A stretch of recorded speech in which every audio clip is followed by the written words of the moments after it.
Bonjour à tous et bienvenue sur Caro Magic Books. J'espère que vous allez bien. Alors, bon, on est, je sais, dans une période qui n'est pas toujours facile où voilà, on a un petit peu une baisse de morale. J'ai l'impression qu'autour de moi, voilà, les gens sont un peu fatigués aussi, sont un peu, oui, ont un peu le moral en berne. Alors, j'espère que de votre côté, tout va bien. J'avoue que moi aussi, j'ai pas eu vraiment un voilà, c'était une période, ouais, où je sais pas, il y avait de la fatigue, il y avait un petit peu de ras-le-bol, il y avait beaucoup d'anxiété aussi. Il faut dire que les même si on essaie de pas trop regarder les infos, on relaie beaucoup de choses, qui sont très anxiogènes et voilà, c'est pas toujours, facile. Donc j'espère vraiment que vous allez bien, que vous gardez, pas tout ça pour vous, que vous avez, des gens avec lesquels, en parler, parce que je pense qu'on est tous un peu dans le même bateau en ce moment et que pas facile pour, c'est facile pour personne en fait.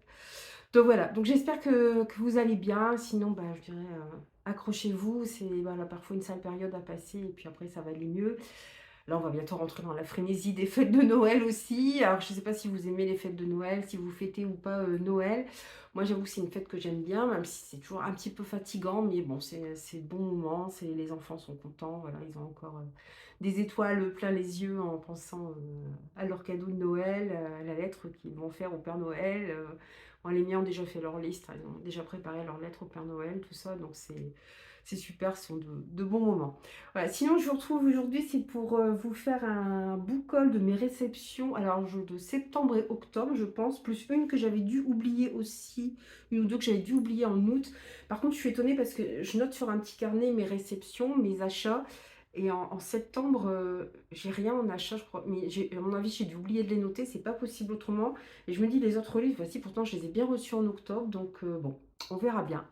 On verra bien. Donc, j'espère pas faire de doublons non plus en vous les présentant, parce que je vous avoue, il y en a, je ne sais plus si je les ai déjà présentés ou pas. Dans ce que j'ai reçu, alors il y en a peut-être déjà que je vous ai présenté. Comme je suis jurée du prix du Polar Point, j'ai reçu quatre nouveaux poches. Il y a L'espion qui venait du livre de Luc Chaumarat, donc c'est aux éditions Point. Alors là, c'est l'agent. Je me demande si je ne voulais pas déjà présenter, donc je vais faire juste une présentation rapide. L'agent secret Bob Dumont a dans sa ligne de mire le maléfique Igor et compte bien l'empêcher de devenir le maître du monde. Mais au détour d'une rue de Singapour, Dumont tombe sur un adversaire d'une autre trempe. De La Feuille, son éditeur parisien, bien décidé à en finir avec ce ramassis de lieux communs. Tout bascule alors. Donc apparemment, on est dans un truc assez rocambolesque qui mélange roman d'espionnage et monde de l'édition. Il est assez court, hein, donc il va vite se lire. Par contre, c'est vraiment des genres très différents et c'est sympa parce que c'est des auteurs que je ne connais pas.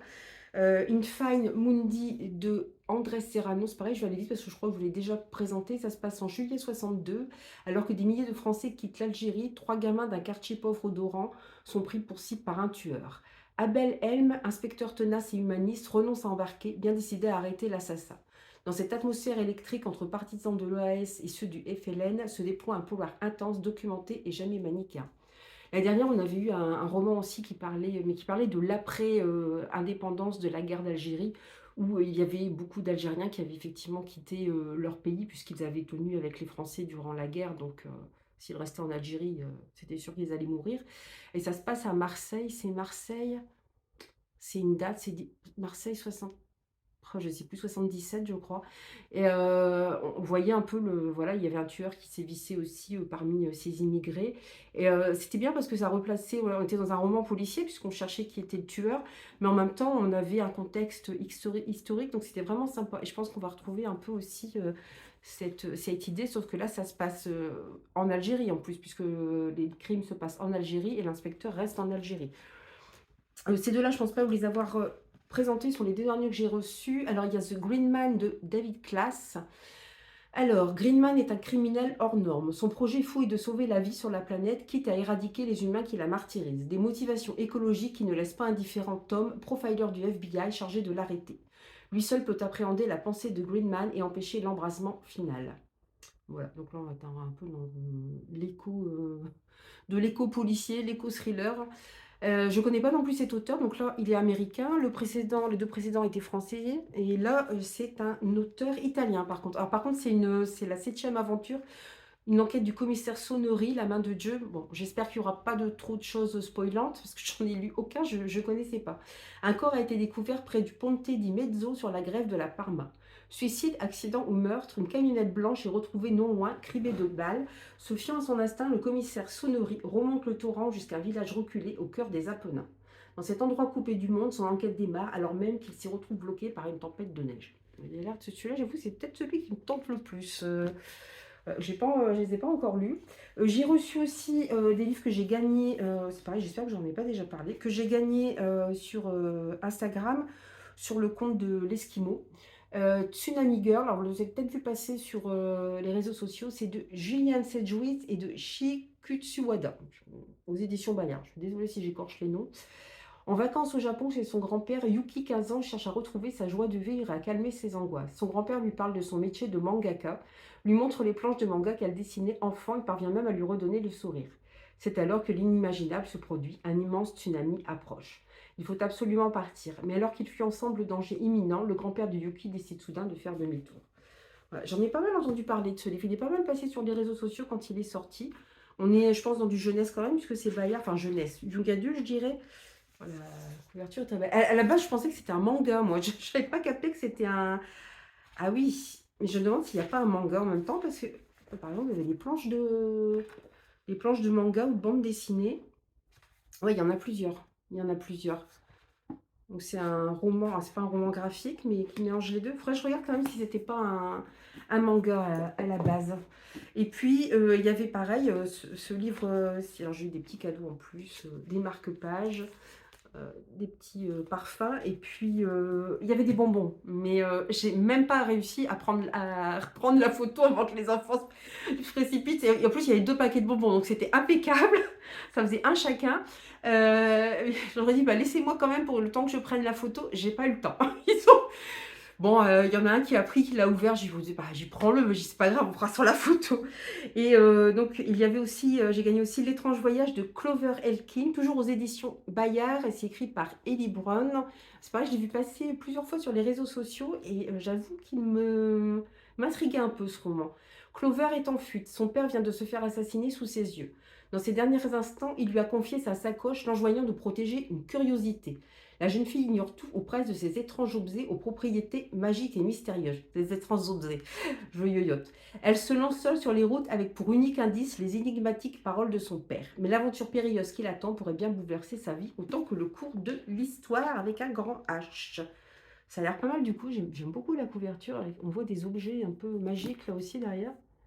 C'est assez sympa. Ils font de belles couvertures. C'est pas des brochets, c'est pas des reliés, des collectors, mais ils sont pas mal du tout. On m'a offert aussi de Philippe Leroy Dans la maison. J'avais beaucoup aimé Les ombres aussi ont peur du noir, qui est son dernier roman, je crois.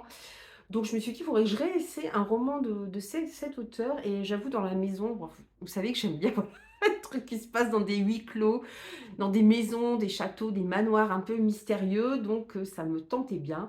Là, c'est une forêt, une maison isolée, 4 filles, 4 garçons, une soirée frisson pour rigoler.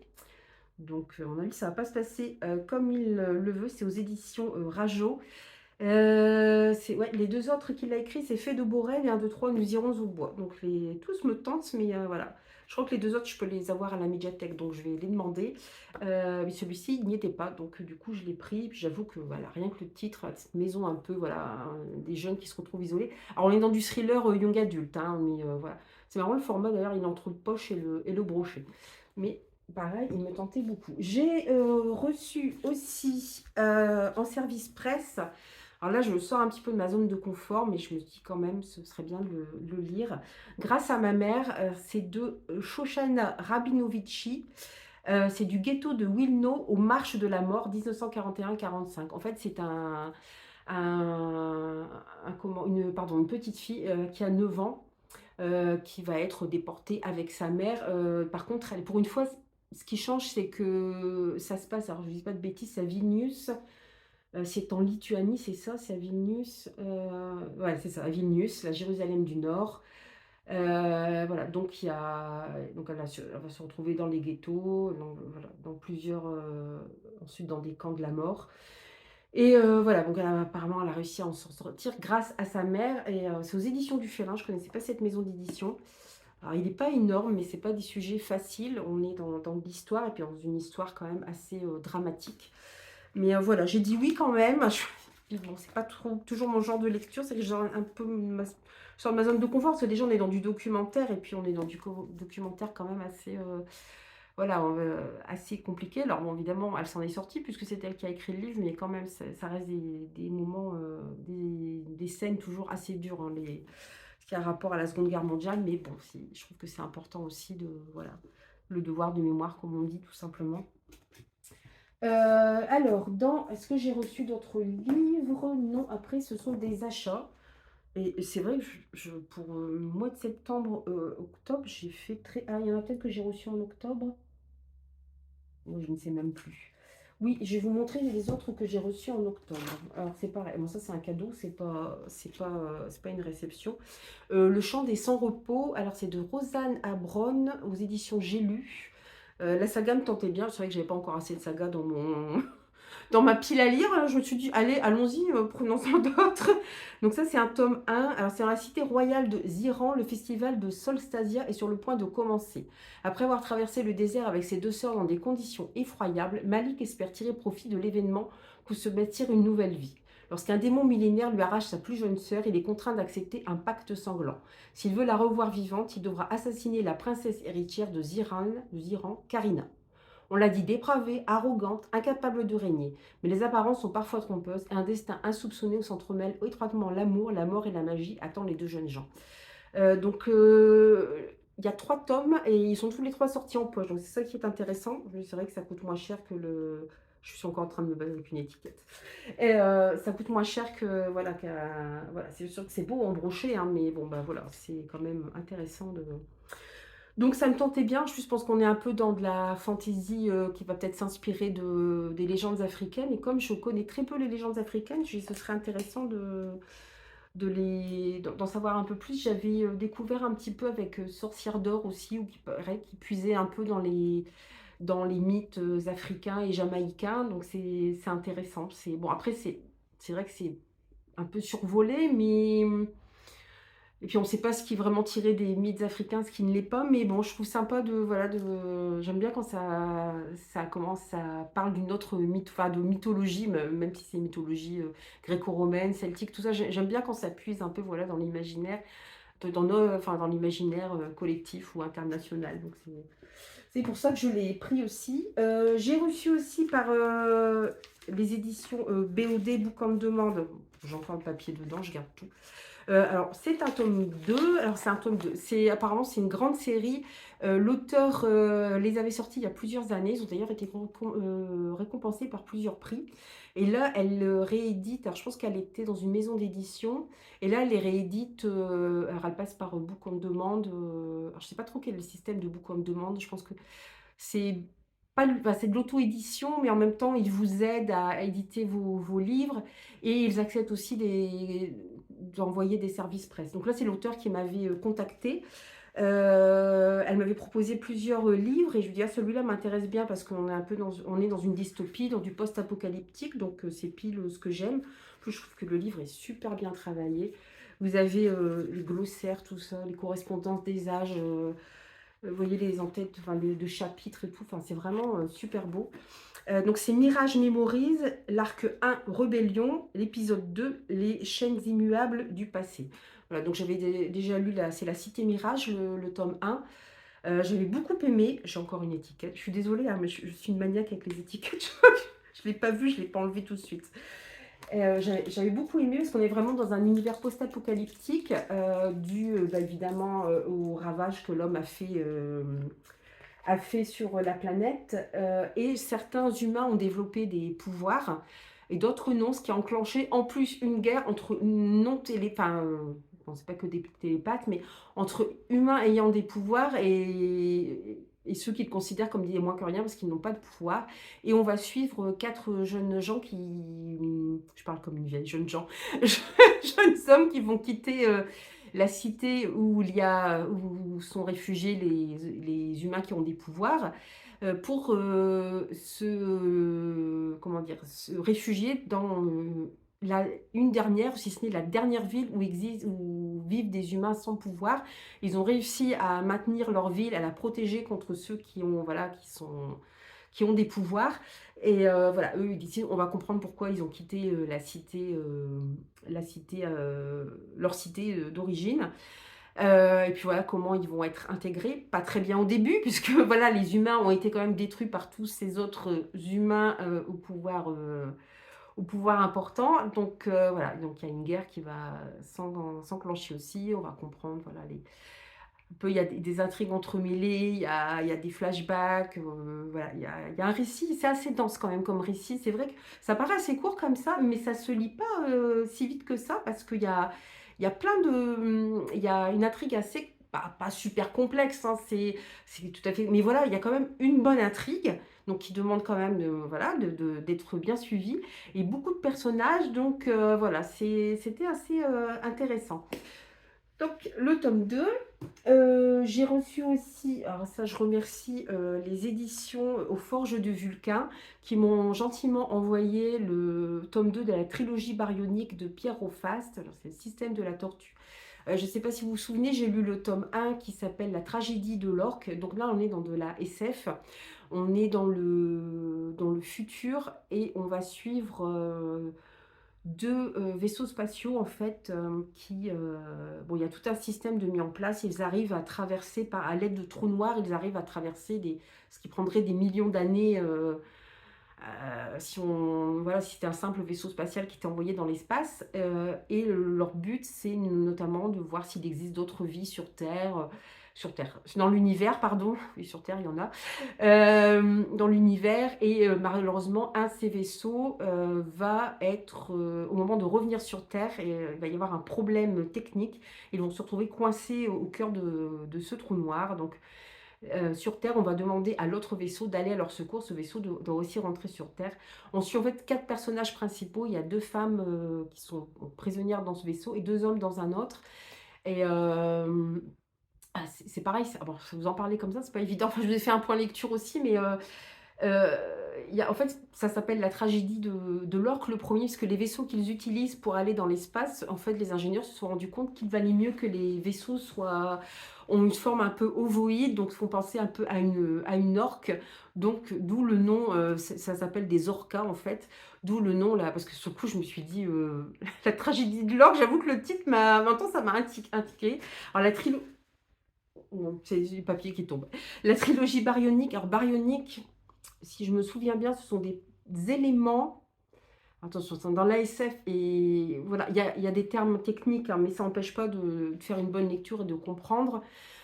C'est après pour retranscrire, c'est pas toujours évident. Ce sont des petits éléments, genre des grains de poussière, voilà, qui se baladent autour de nous, enfin dans les airs, dans l'espace, si j'ai bien tout compris. Je pense que ça va être redit dans le tome 2.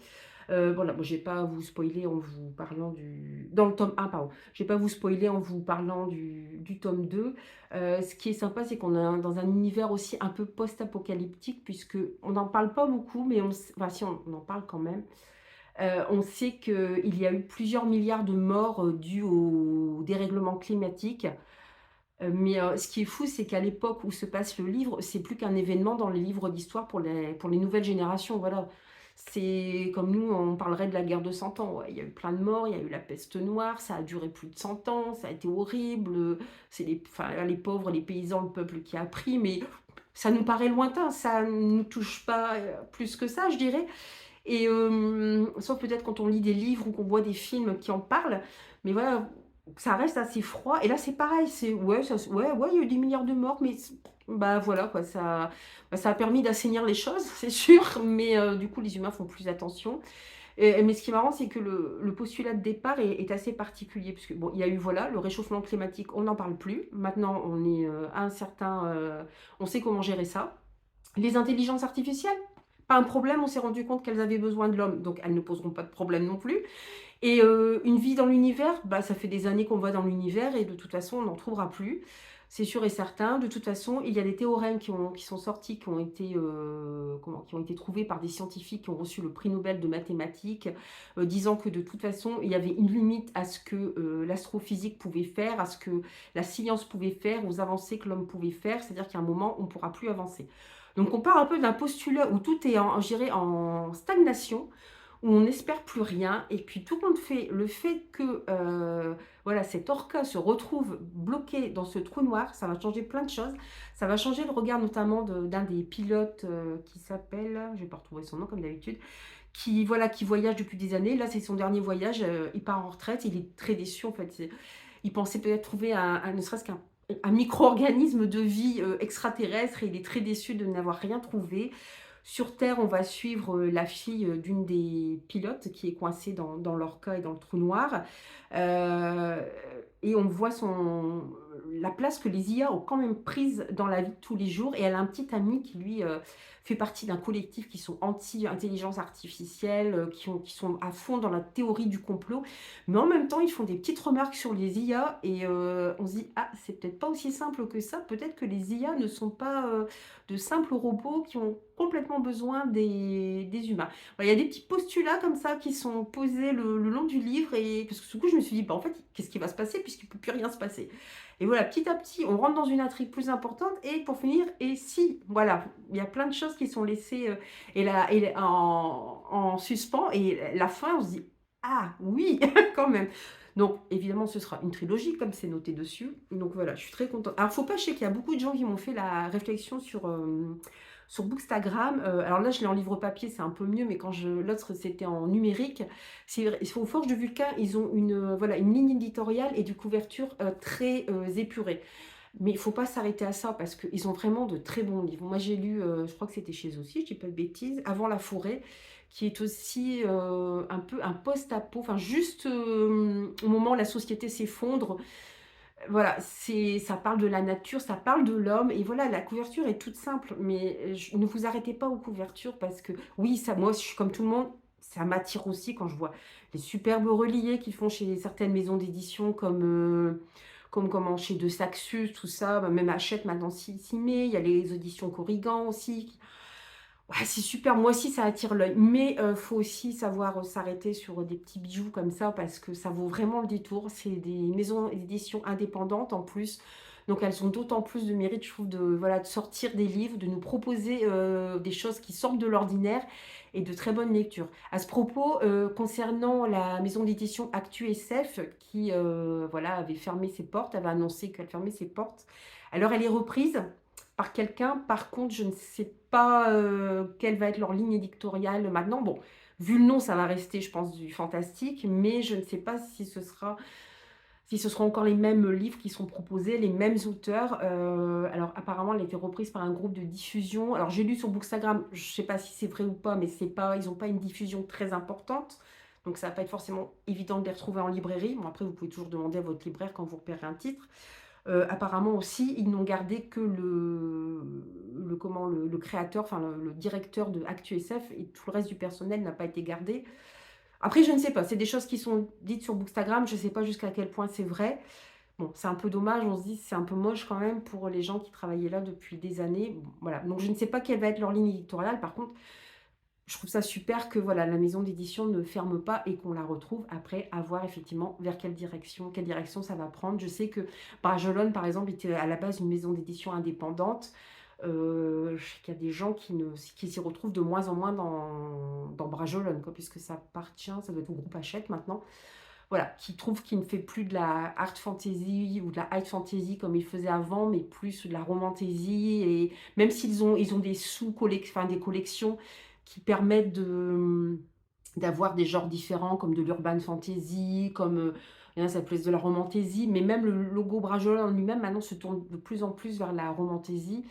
On a eu, comment ça s'appelle, Le Pont des Tempêtes, par exemple, certains classaient plutôt dans de la romantasy, qui auraient plutôt classé dans une collection de Brajolon et pas sous le label Brajolon. Voilà. Donc, je sais que pour certains, ils ne s'y retrouvent pas vraiment, mais bon.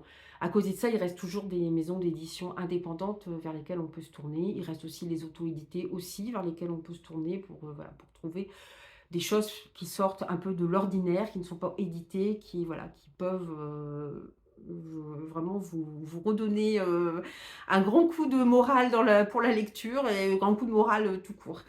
Voilà, donc ça c'était ce que j'ai reçu. Après, bah, je pense que j'ai rien reçu d'autre, c'est déjà pas mal, vous me direz. Bon, j'ai un petit effondrement de livres. Alors celui-ci, j'ai oublié, je crois, de vous en parler. Je l'avais acheté en août. Il me tentait, j'en avais entendu parler sur Booktube et il me tentait beaucoup. C'est Le Maître des Jeans de P. Jelly Clark. C'est aux éditions de La Talente, qui a aussi une maison d'édition indépendante. Si je ne dis pas de bêtises, mais oui, ça doit être indépendant. Je commence à en avoir aussi quelques-uns. En fait, en ce moment, je me tourne vers. Bah, je vous ai déjà dit, j'ai envie de me tourner vers la SFFF. Et c'est vrai que c'est beaucoup de maisons indépendantes qui proposent des choses assez particulières. Donc, ça donne très envie. J'ai encore un papier qui traîne, je laisse tout traîner. Par contre, j'ai écrit petit. C'est écrit petit.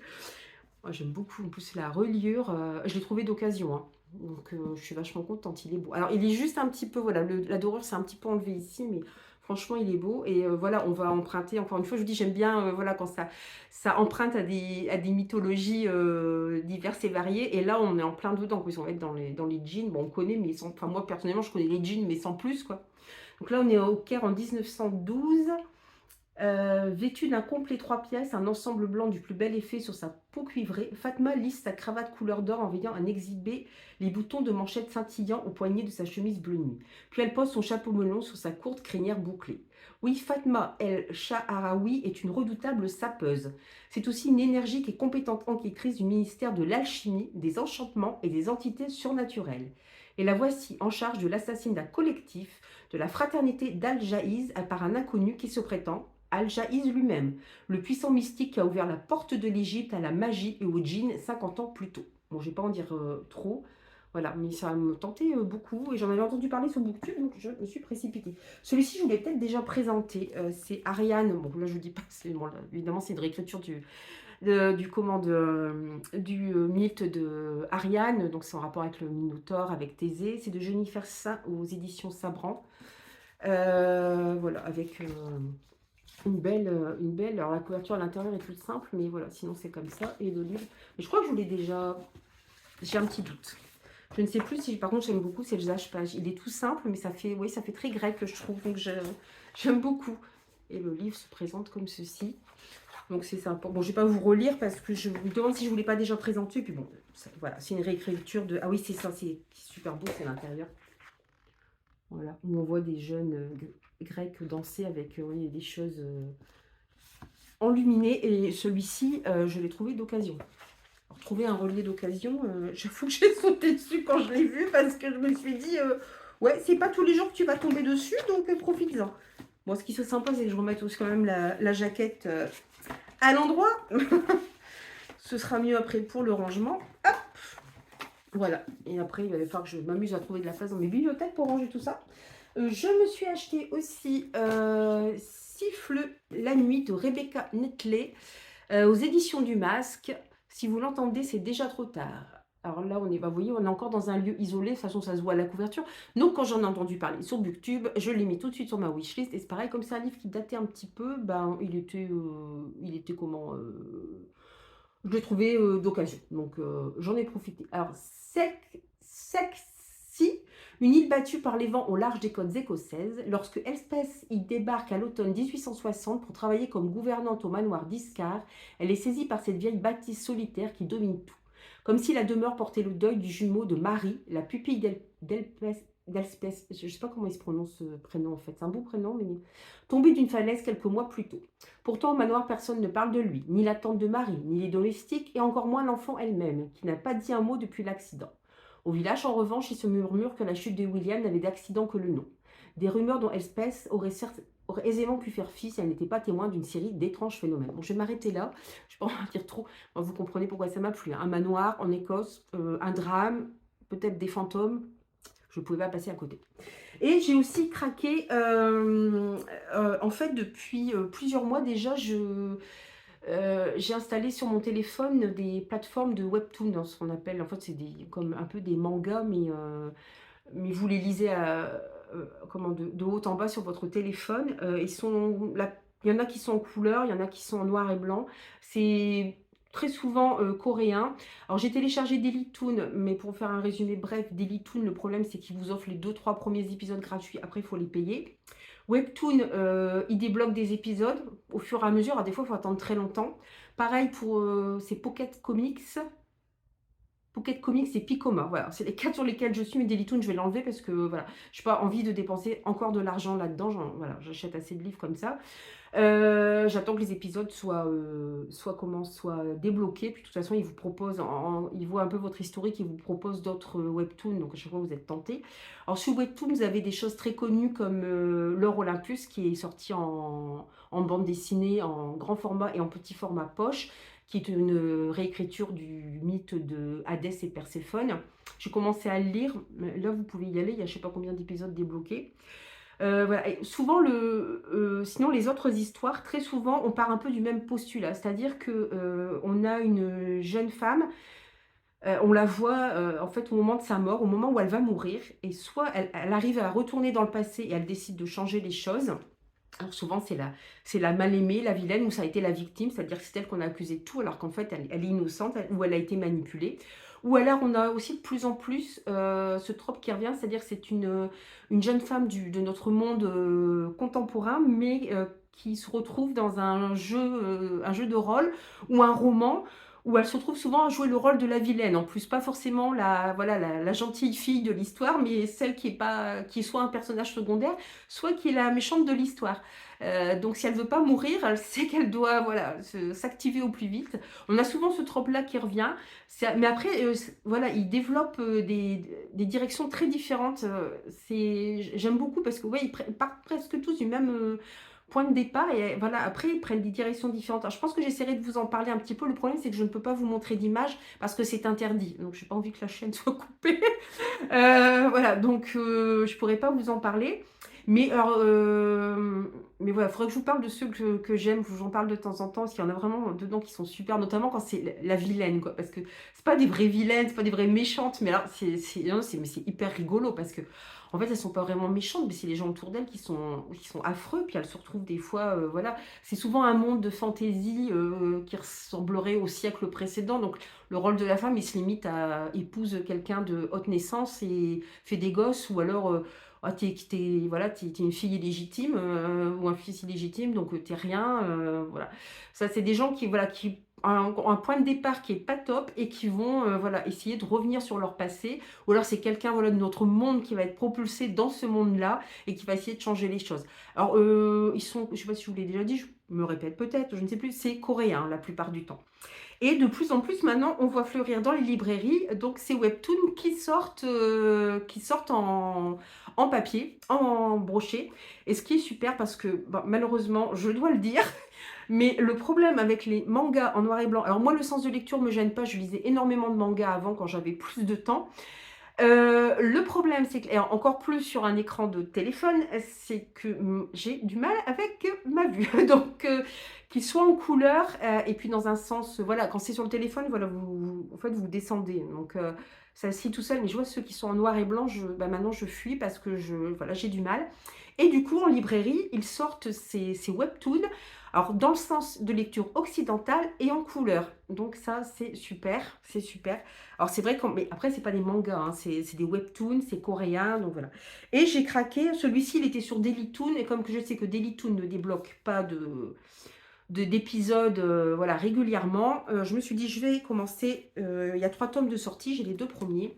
C'est Seule la mort attend la vilaine. Alors, j'ai lu les 2-3 premiers épisodes sur Webtoon. Vous avez certainement entendu parler parce qu'on le voit pas mal passer. Du coup, il me tentait bien. Alors là, c'est édité aux éditions Cotoon. Alors, c'est de Suol, d'après une histoire originale de Guan Guiol. Bon, enfin, c'est les noms... voilà, donc vous m'excuserez voilà, pour la prononciation. Et j'ai bien aimé les premières images. Puis, alors, moi, j'adore les dessins de manga. J'adore les illustrations. Je craque sur les illustrations de manga. J'adore ça. Je sais pas, donc je vous ai déjà montré des livres, des éditions du Le Héron d'Argent, qui est aussi une ME indépendante. Ils font notamment des livres de réécriture des livres sur les contes occidentaux, mais des contes japonais aussi. Et c'est souvent illustré par Shitaki. qui est une illustratrice japonaise. Et j'adore parce que voilà, on est vraiment dans des dessins de manga et j'adore ça. Les grands yeux, les longs cheveux qui volent au vent, les... c'est mon côté fleur bleue qui doit ressortir. Mais voilà, j'adore, j'adore. Alors vous avez aussi, je vous rassure, il n'y a pas que des trucs sur les voilà, différentes plateformes que je vous ai citées. Il y a aussi Solo Leveling, par exemple, qui est sorti aussi en webtoon, où là, on est un peu comme dans un jeu de rôle. Voilà, c'est un jeune homme qui doit passer des étapes pour gagner en force, en puissance, et qui doit combattre des démons qui ont envahi la Corée. Voilà, il y a toute une histoire derrière, je vous la fais simple. Il y en a un peu pour tous les goûts. Alors c'est vrai que ça fait peut-être très féminin, mais je pense qu'il y a des choses aussi effectivement plus masculines. Voilà, il y a des mercenaires, des ninjas. Donc voilà, vous avez vraiment un peu de tout. Et ça, c'est super, quoi. Vous avez, après, au niveau... alors je sais que j'ai un de mes loulous qui avait commencé à lire une série... je sais plus ce qu'on attendait. Bah, j'attends, je vais te montrer... qu'est-ce qu'on attendait? Je voulais pas qu'il stresse, peut-être un rendez-vous médical, je ne sais plus. Et c'était un truc de foot. Donc voilà, ouais, par exemple, pour les enfants, pour les enfants, ils ont 9 ans, hein, mais c'est pareil, vous lisez dans... Voilà, donc pour eux, ça pose pas de problème, parce que les mangas, ils ont un petit peu de mal, ce système. Ça, par contre, c'est clair, je leur laisserai pas lire, parce qu'à mon avis, il doit y avoir des scènes par moments un peu choquantes. Donc, voilà. Donc, du coup, je vous ai pas fait le résumé. Bah, je vous l'ai dit, on se retrouve.